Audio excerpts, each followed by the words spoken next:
Hello, I'm Chrissy Seaton and thank you for visiting my channel.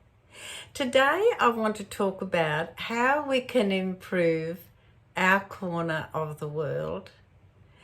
And this is something that all human beings can do. The Rebbe, that is Rabbi Menachem Mendel Schneerson of blessed memory, said that Tikkun Olam is the task of all or every human being in the world. So let's talk about this. All mankind can contribute to Tikkun Olam. That is, that constant repairing of the world, making a change, making a difference. And he went on to say that one small deed could tip the scales and return the world into what it was meant to be since the time of creation.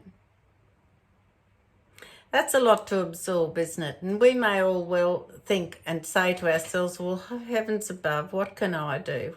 What difference will it make what I do? Well, this is where we have to change our way of thinking, and we have to direct ourselves to understanding a few home truths. And that's what I'm going to try and explain in this video. So the term Tikkun Olam means to repair the world. And it's often used to describe social justice and environmental awareness, etc. Now, that's not to be confused with the current politicians and environmentalists of today who have questionable intent. Some of them do. So we just need to make a distinction there. We're talking about repairing the world in the terms of God's decrees. We had a pattern given to us. We still have a pattern, a template, so to speak. But so many of us have laid it aside and not paid attention. But I'll come back to that. So Tikkun Olam in relation to us as individuals. So, and that's Jews, Gentiles, Noahides alike, every human being.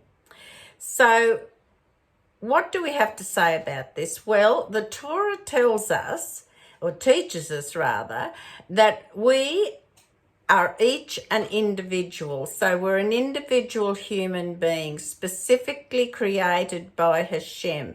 And each individual human being is unique, one of a kind. And I've often said this, even identical twins have differences. So we're each unique, absolutely unique. We are not replicated. There's only one of us born. Now,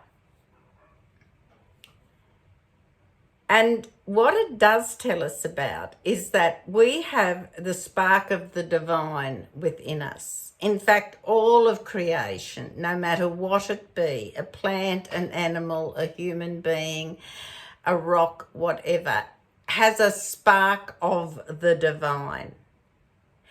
And so that spark that is within each one of us, as well as all other created things and beings, is something that we need to become more aware of. And so let's take a look now at what are meaningful forms of tikkun today. What can mankind do today? How do we address this, and where do we actually begin with this?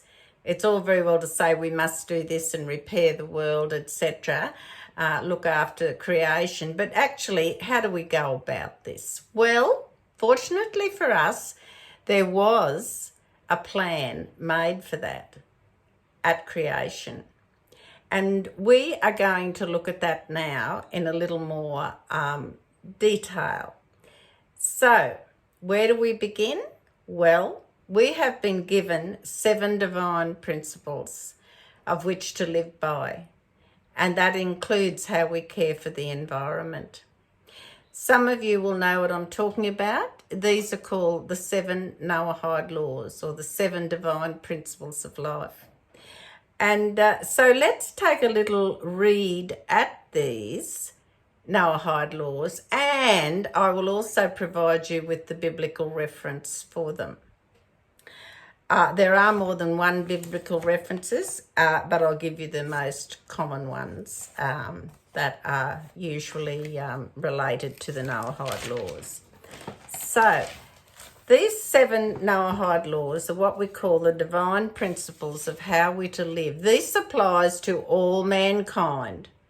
These 7 divine principles are not unique to one race or culture of people. These are what we're all expected to live by. Jews, non-Jews, Noahides, everybody, every person.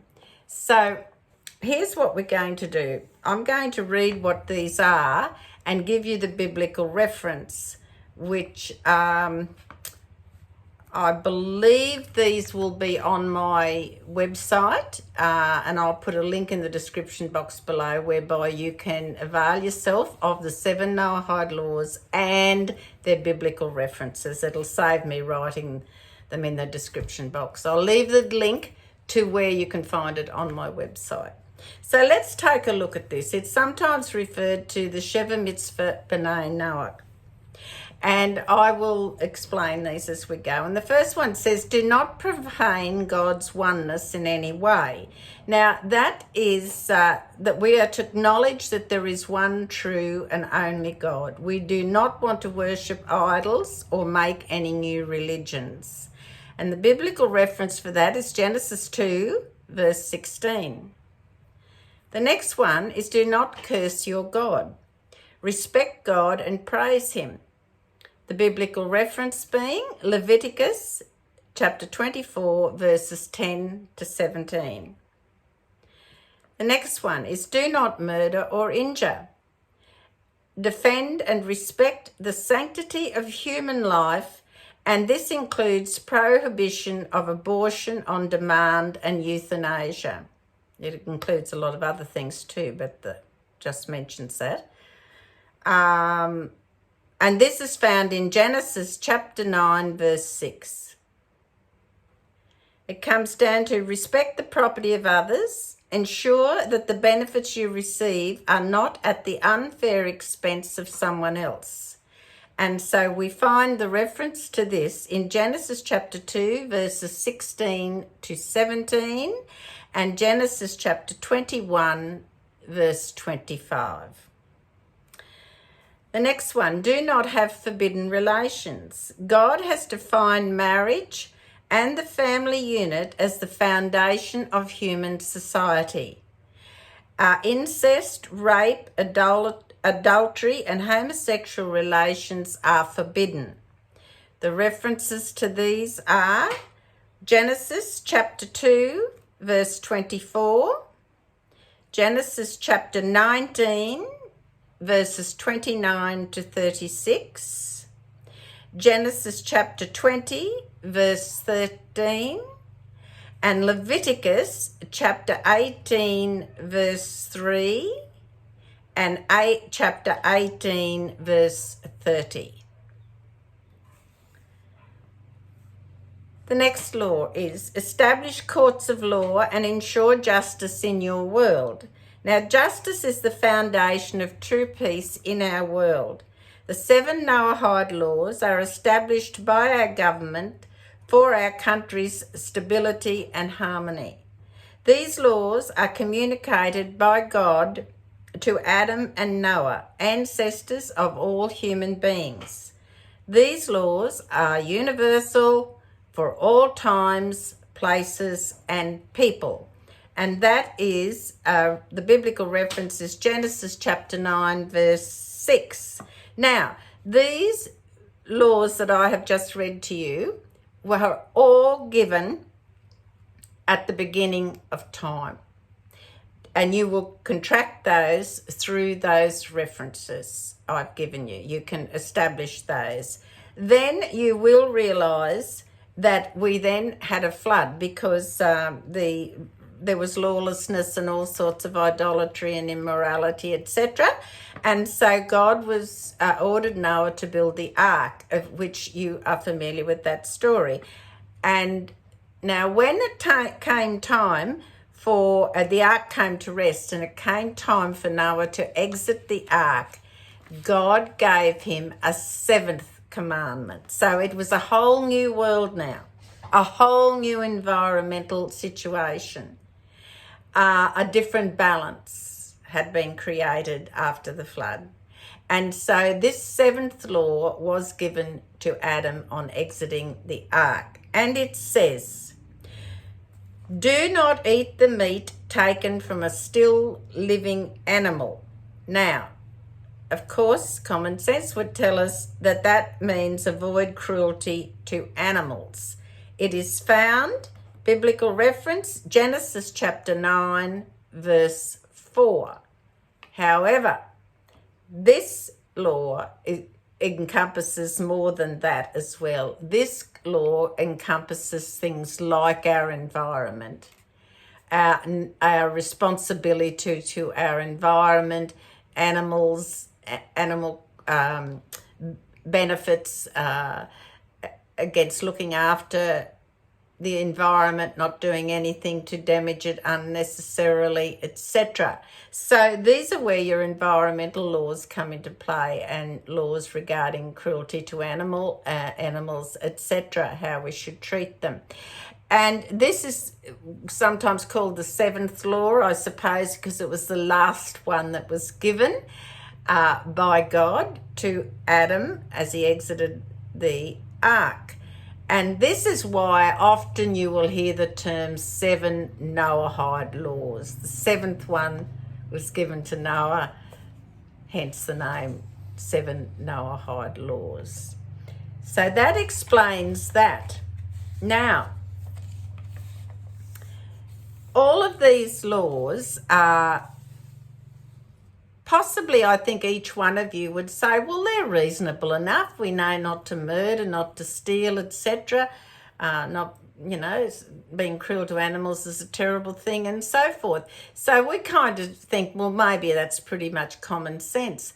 But we are to believe those laws and to live by them because God commanded them, not because we think they're just a jolly good idea, sensible idea. They were commanded to all mankind, and we are expected to live a harmonious life through those laws.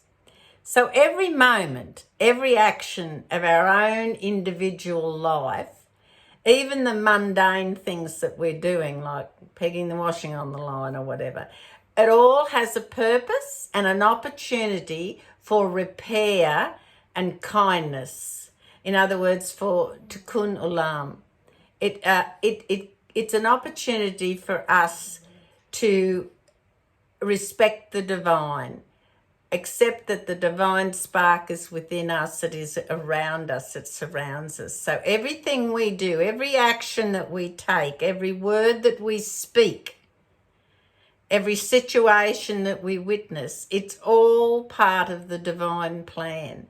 And it all has purpose for each one of us in a particular way. So whatever we do as an individual, it reverberates across the entire world. It impacts all of creation, not just the human beings, but the animals, the trees, the surroundings, environment, etc. It affects the balance. Now, we really don't want to affect that in a negative balance. We really want to keep that balance in the positive, on the plus side. As a human being, we need to be aware of that. And those positive vibrations begin with living a righteous life, living a life that has been outlined for us in the 7 Noahide laws, those 7 divine principles. So they are our landmarks, our safeguards, our guardrails, etc. They are those divine principles that we should hold to. And as I say them out, like, do not profane God's oneness in any way. Number 2, do not curse your God. Number 3, do not murder or injure. Number 4, do not steal or extort. Number 5, do not have forbidden relationships. Number 6, establish courts of law and ensure justice in the world. And number 7, do not eat meat taken from a still living animal. Now, they are just the categories. So there are 7 categories of laws under which certain principles are expected for us to practice. There are things we're not allowed to do, and there are things that we're encouraged to do. So every action we take has an effect not only on our fellow man, but on our environment and those around us. So we need to be careful about that. And I'd like to just close by saying, those positive vibrations begin with us just living a righteous life, as explained to us in the 7 Noahide laws, improving and repairing our corner of the world, or on the street where we live. So please take notice of these wonderful 7 principles to lead a harmonious life full of well-being and kindness. It's how our God, Hashem, wishes us to be. We are to leave a good mark on this world. We are to do good. One act of kindness can make an entire community better off. So please think about that. In the meantime, please take care and God bless.